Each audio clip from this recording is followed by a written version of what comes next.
Hello students, welcome to my YouTube channel Vinay maths 097 अड्डा। आज की जो हमारी क्लास होगी क्लास 9 चैप्टर 1 एक्सरसाइज 1.2। तो एक्सरसाइज 1.2 क्वेश्चन नंबर फर्स्ट, इसने क्या किया है, इसने कुछ स्टेटमेंट हमें दिए हैं और वो स्टेटमेंट में हमें ये बताना है कि ये ट्रू है या फॉल्स है, और उसके आंसर को जस्टिफाई भी करना है। यानी वो जो बता रहा है उन आंसर्स को क्या करना है, जस्टिफाई करना है। तो मैंने इसको ऑलरेडी लिख के रख लिया है ताकि लैंग्वेज अच्छे से बने। ओके, तो first question, every irrational number is a real number. पहली बात मैं आपको एक चीज क्लियर कर देता हूं कि यहां से दो क्वेश्चन बन के आ रहे हैं। दो कैसे? अगर इसने कहा इरेशनल नंबर, अगर मैं यहां पे लिख दूं कि ये रेशनल नंबर ना, every rational number is a real number, तब बताओ क्या होगा? तो दोनों केस में इसका आंसर ट्रू होगा। ट्रू क्यों होगा? क्योंकि जो रियल नंबर होते हैं वो कलेक्शन होता है of rational number and irrational number.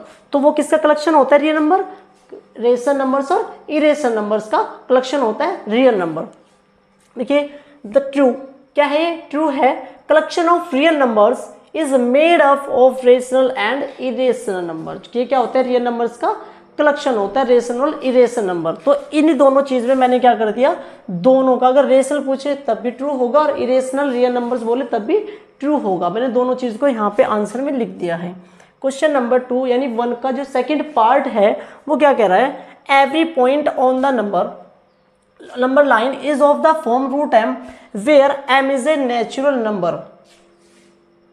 अब कोई भी, सबसे पहले अगर कोई भी पॉइंट है नंबर लाइन पे, अब जरूरी तो नहीं है कि वो नंबर लाइन पे ओनली पॉजिटिव नंबर ही लाई करेंगे। भाई एक नंबर लाइन है उस पे जीरो, पॉजिटिव और नेगेटिव ऑल नंबर्स लाई करते हैं। तो ये बताना है कि ट्रू है और फॉल्स है।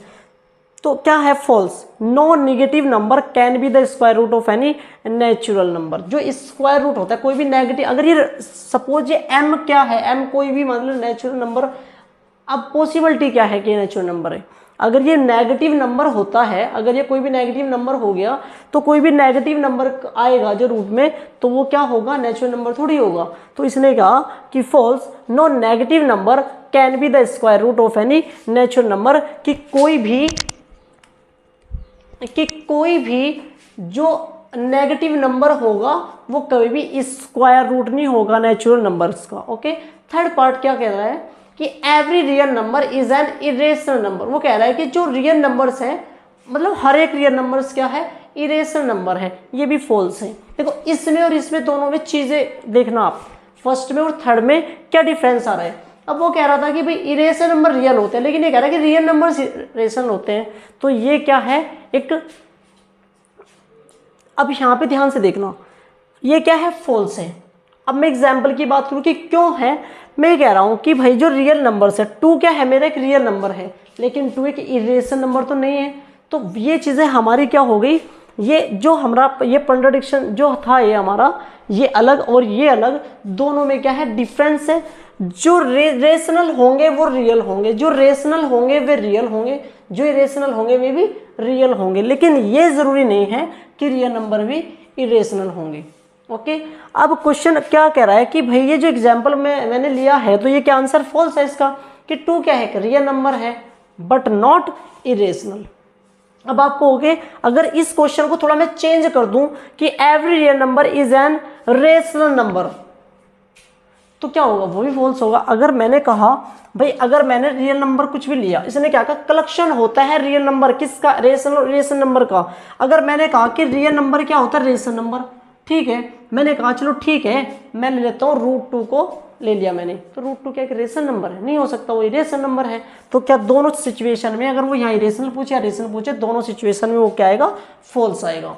तो आपका जो एक क्वेश्चन नंबर फर्स्ट है, इसका स्टेटमेंट्स का मैंने एक आंसर दिया है और इसको जस्टिफाई किया है, और आपको ये सारे क्वेश्चंस आपको समझ में आ गया होगा।